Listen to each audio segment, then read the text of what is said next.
Hello friends, स्वागत है आपका चैनल स्टडी बूस्टर में। मैं हूं मणिभूषण। आज से मैं ज्योग्राफी का निरंतर कक्षा प्रारंभ करने वाला हूं और मैं उम्मीद करता हूं कि आप भी हमारे साथ निरंतर मेहनत करेंगे। तो चलिए आज का चैप्टर स्टार्ट करते हैं। आज दूसरा चैप्टर है मैं स्टार्ट करने जा रहा हूं। इससे पहले मैं पहला चैप्टर में आपको पढ़ाया था भूगोल एक समान परिचय, वो आप देख लीजिए। तो आपको ये चैप्टर समझने में भी, जिस तरह से आप कंसिस्टेंटली आप सीरियल वे से आप पढ़ते आएंगे तो आपको ज़्यादा सहूलियत मिलेगी। चलिए हम आज का चैप्टर स्टार्ट करते हैं। आज का चैप्टर है ब्रह्मांड। देखिए, ब्रह्मांड जो है बहुत ही ज़्यादा आपकी परीक्षा के हिसाब से उपयोगी भी है और साथ साथ में ये बहुत ही रुचिकर भी है। तो चलिए शुरू करते हैं। सबसे पहले समझते हैं ब्रह्मांड है क्या। देखिए, ब्रह्मांड जो है सूक्ष्मतम अणुओं से लेकर के महाकाय आकाश गंगाओं तक के सम्मिलित रूप को हम लोग ब्रह्मांड कहते हैं। यानी कि हर एक छोटा चीज से लेकर के बड़ा चीज जो भी आपका जहां तक भी आपका नजर जा रहा है, आसपास से लेकर के जितने भी जो आकाश में खगोलीय पिंडे हैं, वो सभी ब्रह्मांड के अंदर में ही सम्मिलित होते हैं। हरी बात समझ में। तो आगे चलते हैं। जब हम ब्रह्मांड के बारे में समझेंगे ब्रह्मांड है क्या, तो अब ये भी हम समझेंगे कि ब्रह्मांड की उत्पत्ति कैसे होती है। ठीक है, देखिए, ब्रह्मांड की उत्पत्ति से लेकर के बहुत सारे खगोलज्ञ जो है इसके बारे में धारणा अलग अलग दिए हैं। तो उसमें से कुछ धारणा मैं यहाँ पे लिखा हूँ और कुछ इंपॉर्टेंट जो है वही धारणा सिर्फ मैं बताऊंगा। बाकी परीक्षा के उपयोग से वो उतना इंपॉर्टेंट नहीं है, इसलिए मैं उसको नहीं बताने वाला हूँ। ठीक है, देखिए यहाँ पे कुछ जो धारणाएं दी हुई है उत्पत्ति से लेकर के। पहला है स्थिर अवस्था संकल्पना, जिसको हम इंग्लिश में बोलते हैं स्टेडी स्टेट थ्योरी। आई बात समझ में। पहला जो संकल्पना है क्या है, स्थिर अवस्था संकल्पना, स्टेडी स्टेट थ्योरी। इसका प्रतिपादन जो है वो कौन किए थे, थॉमस गोल्ड एवं हरमन बॉडी। कौन किए थे, Thomas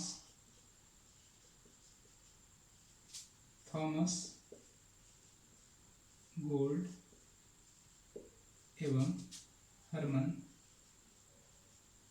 body.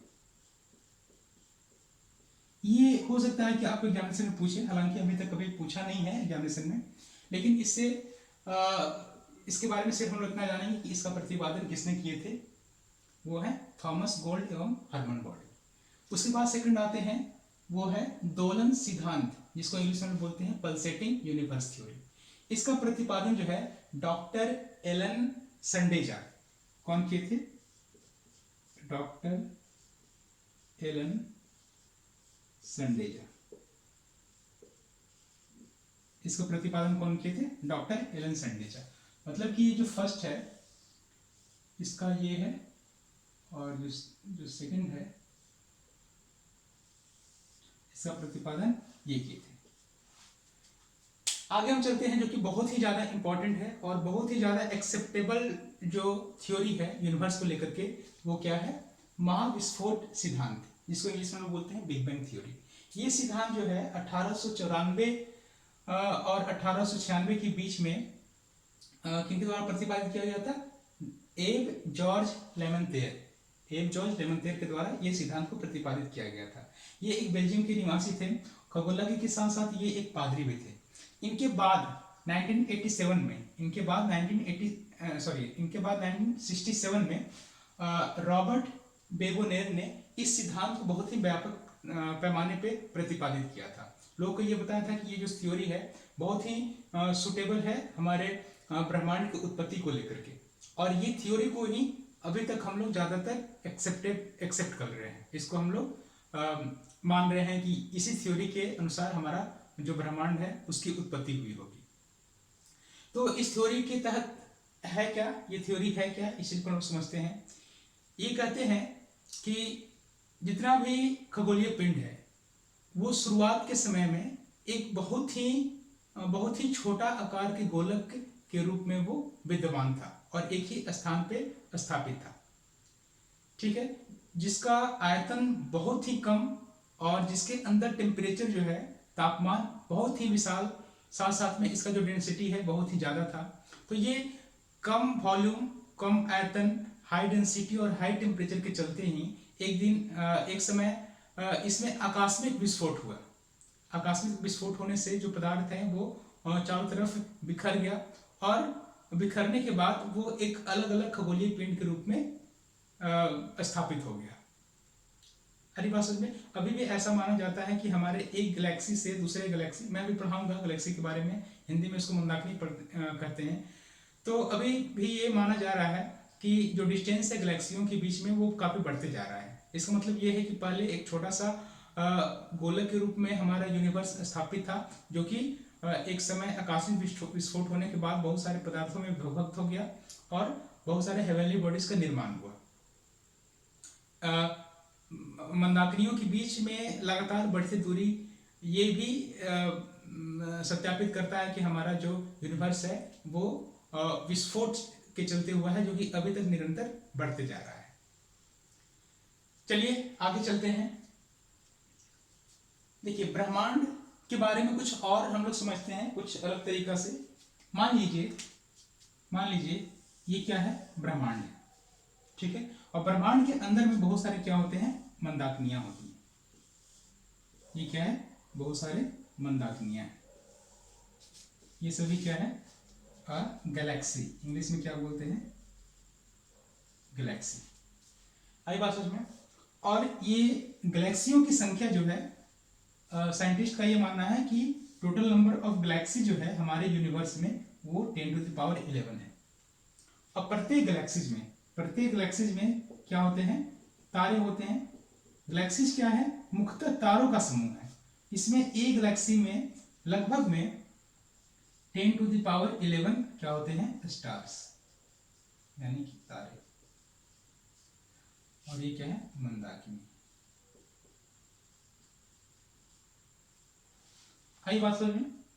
Total number of गैलेक्सियां कितने हैं, 10⁻11। और एक गैलेक्सी में कितने टोटल नंबर ऑफ तारे हैं, 10⁻11। तो इस तरह से हम कह सकते हैं कि टोटल नंबर ऑफ जो तारे हैं हमारे यूनिवर्स में वो कितना हो जाएगा, 10⁻22। ये अक्सर एग्जामिनेशन में पूछा जाता है कि हमारे यूनिवर्स में टोटल नंबर ऑफ तारे कितने हैं, 10⁻22। आगे आते हैं, समझते हैं गैलेक्सीज के बारे में।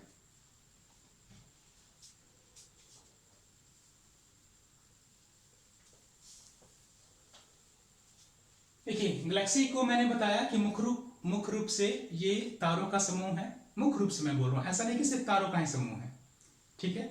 सिर्फ तारों का समूह अगर हम कहेंगे तो वो किसको बोलेंगे, कॉन्स्टेलेशन को, जिसको हम लोग बोलते हैं तारामंडल। लेकिन तारामंडल और गैलेक्सी में अंतर है। तारामंडल प्योर रूप से तारों का समूह है, लेकिन गैलेक्सी जो है ना मुख्य रूप से तारों का समूह है। इसका मतलब ये है कि तारों के अलावा और भी बहुत सारे हेवनली बॉडी, जैसे कि पृथ्वी हो गया, उपग्रह हो गया, ग्रह हो गया, कॉमेट्स हो गया, एस्टेरॉयड हो गया, तो ये सब हेवनली बॉडी जो है वो गैलेक्सीज के अंदर में आ जाते हैं। आई बात समझ में।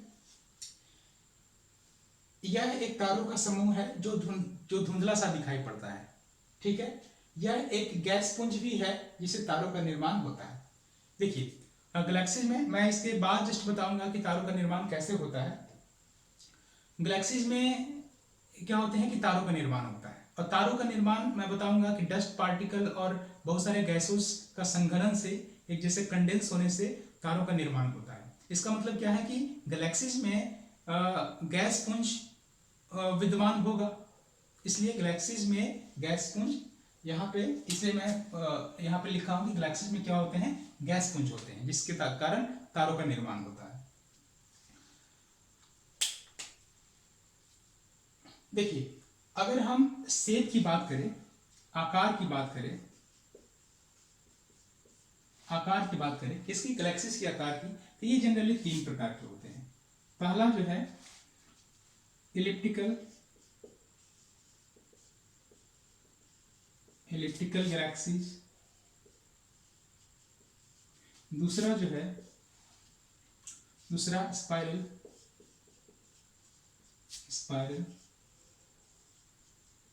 गैलेक्सीज, और तीसरा इरेगुलर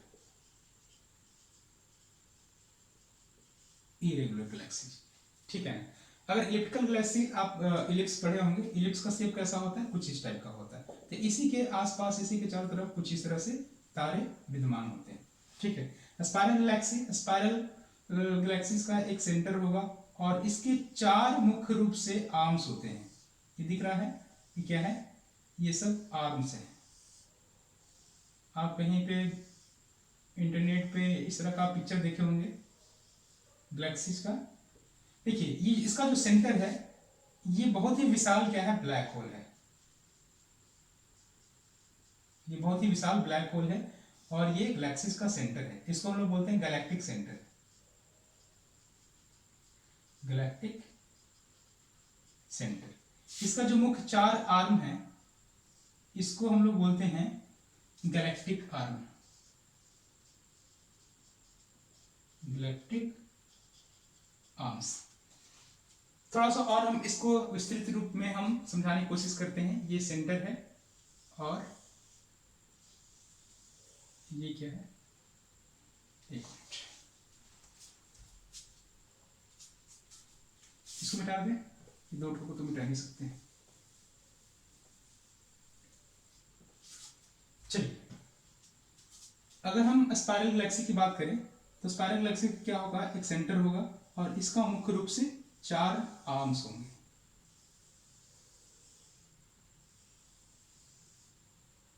मुख्य रूप से कितने आर्म्स होंगे, 4 आर्म्स होंगे। समझने की कोशिश कीजिए, बहुत ही इंटरेस्टिंग है। देखिए इसमें तो मैंने बोला कि ये सेंटर है जिसको हम लोग क्या बोलते हैं, गैलेक्टिक सेंटर बोलते हैं। ये बहुत ही विशाल ब्लैक होल है यहाँ पे, उसी विशाल ब्लैक होल को हम गैलेक्टिक सेंटर, स्पाइरल गैलेक्सी का गैलेक्टिक सेंटर मानते हैं। और इस ये जो है मुख्य रूप से 4 आर्म से मिलकर के बना हुआ है। एक आर्म है जिसको हम लोग बोलते हैं ओरियन आर्म। क्या बोलते हैं, मान लेते हैं ये जो आर्म है इसको हम लोग बोल रहे हैं ओरियन आर्म। इसी ओरियन आर्म में हमारा सोलर सिस्टम है। ये क्या है, सन है और इसके चारों तरफ क्या है, प्लेनेट है। हरी बात समझ में। ये सोलर सिस्टम का जो डिस्टेंस, जो सेंटर है गैलेक्टिक सेंटर, ये इसका जो डिस्टेंस है ये लगभग में 25,000 से लेकर के 27,000 लाइट ईयर है। हरी बात समझ में। ये एक चक्कर लगाने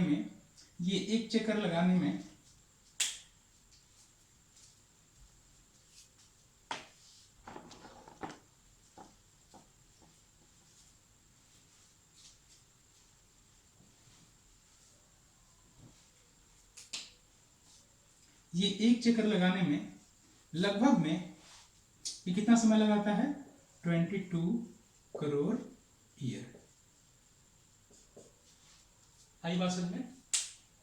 तो ये बेसिक इंफॉर्मेशन है आपका स्पाइरल गैलेक्सी के बारे में। इरेगुलर जो गैलेक्सीज है, जो कि मैंने यहाँ पे लिखा है, इरेगुलर गैलेक्सीज में जो स्टार्स हैं वो हैफेजर्ड मींस रैंडमली तारों का बिखराव है कुछ इस तरह से। इसका कोई रेगुलर पैटर्न नहीं है, जिस तरह से इलेक्ट्रिकल है और जिस तरह से स्पाइरल है, इसको हम बोलते हैं इरेगुलर गैलेक्सीज। आते हैं आगे मिल्की वे गैलेक्सी। मिल्की वे गैलेक्सी को 2 हिंदी नामों से जानते हैं, दूधमेखला गैलेक्सी और दूसरा आकाशगंगा। ये आकाशगंगा यानी कि मिल्की वे गैलेक्सीज हमारा सोलर सिस्टम इसी गैलेक्सी में मौजूद है। यानी कि हमारा जो पृथ्वी है, जो प्लैनेट है, ये जो सोलर सिस्टम है वो इस मिल्की वे गैलेक्सी में विद्यमान है। और ये मिल्की वे गैलेक्सी का जो शेप है ये स्पाइरल है। सबसे पहले इस मिल्की वे गैलेक्सी को गैलीलियो ने देखा था। क्यों? क्योंकि गैलीलियो ने दूरबीन का सबसे पहले दूरबीन का आविष्कार किया था। ठीक है, आगे आते हैं एंड्रोमेडा गैलेक्सी। एंड्रोमेडा गैलेक्सी को हिंदी में बोलते हैं देवयानी गैलेक्सी। ये गैलेक्सी हमारे मिल्की वे गैलेक्सी के सबसे नजदीक का गैलेक्सी है। देखिए गैलेक्सियों का जो खोज है, अब तक जो सबसे नवीनतम गैलेक्सी का खोज किया गया है उसका नाम है ड्वार्फ मंदाकिनी। ड्वार्फ मंदाकिनी अब तक के खोजे गए सबसे नवीनतम मंदाकिनी है। नेक्स्ट है आकाशगंगा का सबसे शीतल एवं चमकीले तारों का समूह ओरियन नेबुला है। ओरियन नेबुला ये तारों का समूह है, यानी कि ओरियन नेबुला क्या है, कॉन्स्टेलेशन है, जो कि आकाशगंगा यानी कि मिल्की वे गैलेक्सी जो है उसमें तारों का बहुत सारा समूह है। ठीक है ना, जिसमें से एक समूह क्या है, ओरियन नेबुला। ये आकाशगंगा का सबसे शीतल और सबसे ज्यादा चमकीला कॉन्स्टेलेशन यानी कि तारामंडल है। आई बात समझ में। आशा करते हैं कि आपको ये वीडियो अच्छा लगा होगा। Thank you.